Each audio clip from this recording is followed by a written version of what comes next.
So now we're searching for the magic frequency. And we start with 100 hertz, and we look through the microscope to see if anything's happening. We watch for 5 minutes. Nothing happens.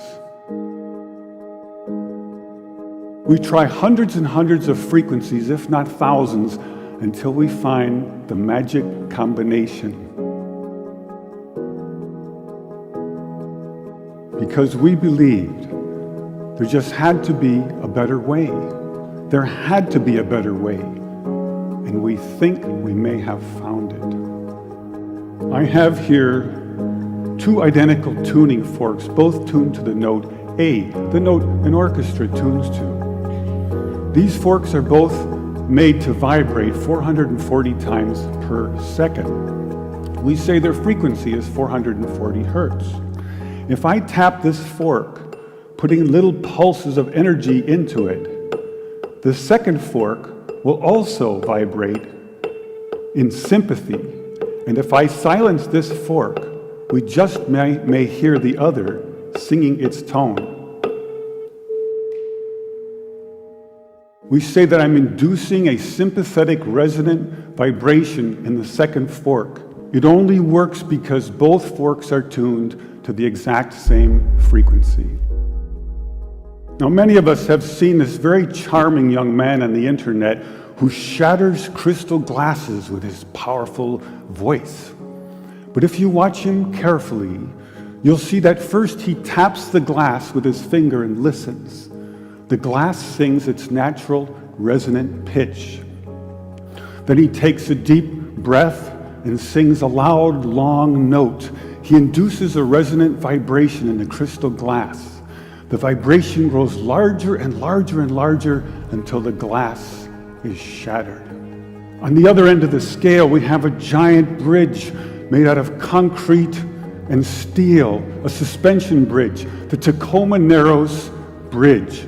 Cars and trucks and buses are going over it every day. And unfortunately, where they built this bridge, there was a steady wind blowing across it. And one day this wind induces a small vibration in the bridge, hardly noticeable.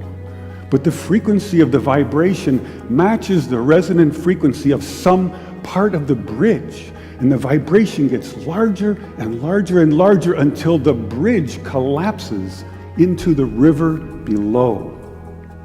A destructive resonant frequency. So on one end of the scale, we have a giant concrete and steel bridge destroyed by resonance. And on the other, we have a small crystal glass shattered. So maybe we could shatter something even smaller, something really small, something you would need a microscope to see.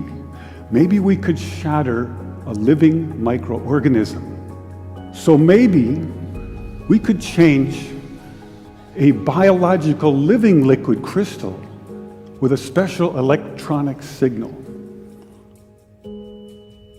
But in order to do that, we would need some kind of device.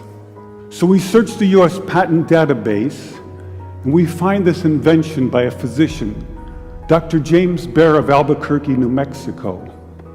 It's called a resonant frequency therapy device, and its purpose is to induce a resonant vibration in a living organism or cell. If I put in, say, 100 hertz, out will come 100 pulses per second. If I put in 200 hertz, we'll get 200 pulses. So now we're searching for the magic frequency. And we start with 100 hertz, and we look through the microscope to see if anything's happening. We watch for 5 minutes. Nothing happens. So we try 101 hertz. We look through the scope for 5 minutes, and nothing happens. So we try 102, 103, and so on. Over the course of 15 months, we try hundreds and hundreds of frequencies, if not thousands, until we find the magic combination.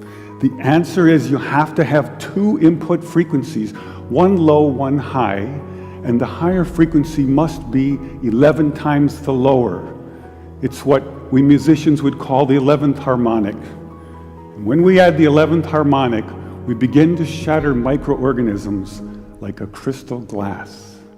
These are the first videos taken. We showed these videos to our friends in the biology department. They said they hadn't seen anything quite like it.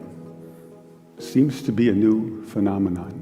These organisms are being shattered by our electronic signals.